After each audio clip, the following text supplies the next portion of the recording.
No. Jdeme tak po schodech. Bacha na to. Stojím, zvoním, banan. Prostě, no.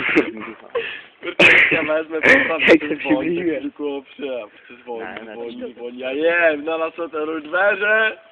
A tam Hana stojí, ne? Já jsem si plivl na botu. To je spíču, to je stojí. A pokračuje to. Víš, co jsem začal na nový.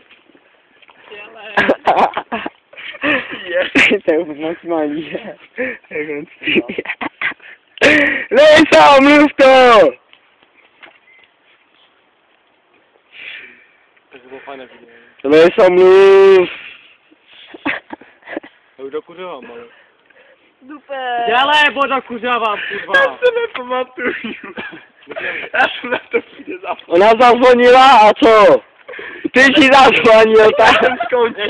Hana otevřela. Hana vstala. Otevřela, no.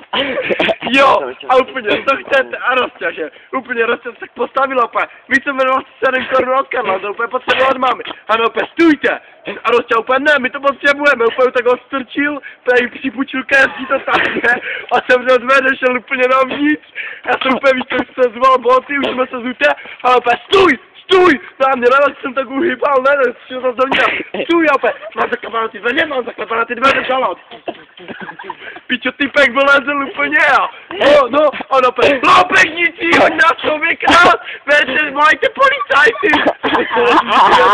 A jenom když Rostě, tak on tam, ne, jako jsem říkal Rostě, víš jak. On prostě tam šel kamož, ne, a on prostě potřebuje 27 korun pro mámu, ne. Nechápal jsem to, asi řekl nesrozumitelně, ale jsem mu to řekl ještě po druhé, on to úplně pochopil, tak spodil na Hanu, tak trošku, víš jak. A odešel, ne, prostě, ne, a na furt tam ještě láže, ty čo, to, a pak jsem šel dolů a řekl jsem vám, víš co, úplně. Vy co běžte, a co jsem vám řekl, prostě, já jsem se lepší být do kuchy, kamo, a kde by mohla být. Nekonečný příběh, kamo. A zás bych šel. A víš, co jsem vám řekl, jak jsem šel dolů, no? A já jsem přišel nahoru, zvonil prostě a banan, ne? Tak jsem se postavil, zazvonil, tak se opřel prostě a teď já navřela. Ne! Dobré. Vy se mě... Ne! To zastaví tady jenom.